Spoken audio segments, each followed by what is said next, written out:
देश के सबसे बड़े प्राइवेट बैंक एचडीएफसी बैंक के मर्जर के बाद अब आईडीएफसी फर्स्ट बैंक के बोर्ड ने सोमवार को मर्जर की मंजूरी दे दी है। इसके तहत आईडीएफसी लिमिटेड का आईडीएफसी फर्स्ट बैंक में विलय होगा। ये पूरी तरह से शेयर ट्रांसफर पर आधारित होगा। बैंक के बोर्ड ने इस मर्जर के प्रोसेस को 2023 में ही पूरा करने का फैसला किया है। एचडीएफसी लिमिटेड के एचडीएफसी बैंक में विलय के बाद फाइनेंशियल सेक्टर में इस साल का ये दूसरा मर्जर होगा। तो चलिए अब इस मर्जर से जुड़ी बाकी जरूरी बातें भी आपको बता देते हैं। शेयर बाजार को दी गई जानकारी के मुताबिक इस प्रस्तावित मर्जर के तहत आईडीएफसी लिमिटेड में 100 शेयर रखने वाले शेयर धारकों को आईडीएफसी फर्स्ट बैंक के 155 शेयर मिलेंगे। दोनों कंपनियों के शेयरों की फेस वैल्यू 10 रुपए है।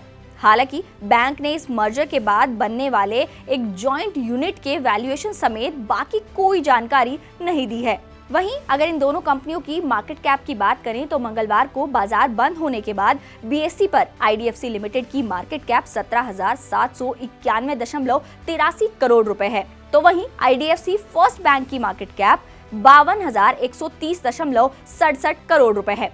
वहीं अगर दोनों कंपनियों की पूरी मार्केट कैप की बात करें तो वो 69,922 करोड़ रुपए आंकी गई है। और अगर हम इस मर्जर के रेशियो की बात करें तो निवेशकों के लिए ये खुशखबरी है। इस विलय का रेशियो 155:100 तय किया गया है, जिसका मतलब ये है कि जिन निवेशकों के पास आईडीएफसी लिमिटेड के 100 शेयर होंगे उन्हें मर्जर के बाद इसके बदले में आईडीएफसी फर्स्ट बैंक के 155 शेयर मिलेंगे। इसके साथ ही बैंक ने रेगुलेटरी फाइलिंग में कहा है कि इस मर्जर के बाद बैंक के प्रति शेयर की कुल वैल्यू में 4.9% की बढ़ोतरी होगी और इस साल के आखिर तक इस मर्जर के पूरा होने के बारे में भी कहा गया है।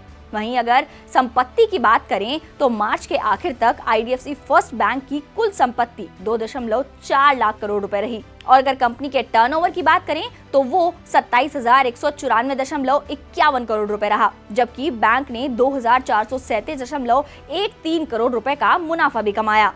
आईडीएफसी का कहना है कि इस मर्जर के बाद ये एक ऐसा फाइनेंशियल सर्विस प्रोवाइडर बनेगा जो ग्राहकों को सीमलेस डिलीवरी सर्विसेज प्रोवाइड कराएगा और अपनी नॉन फाइनेंशियल होल्डिंग्स के जरिए आईडीएफसी की आईडीएफसी बैंक में 39.93% हिस्सेदारी होगी। इसके साथ ही बैंक को नियमों के अनुपालन में भी आसानी होगी और बाकी बड़े बैंकों की तरह ही इसमें भी प्रमोटर्स की कोई हिस्सेदारी नहीं होगी। बता दें कि हाल ही में एचडीएफसी और एचडीएफसी बैंक के मर्जर के बाद एचडीएफसी भारत का दूसरा सबसे बड़ा और विश्व का चौथा सबसे बड़ा प्राइवेट बैंक बन गया है।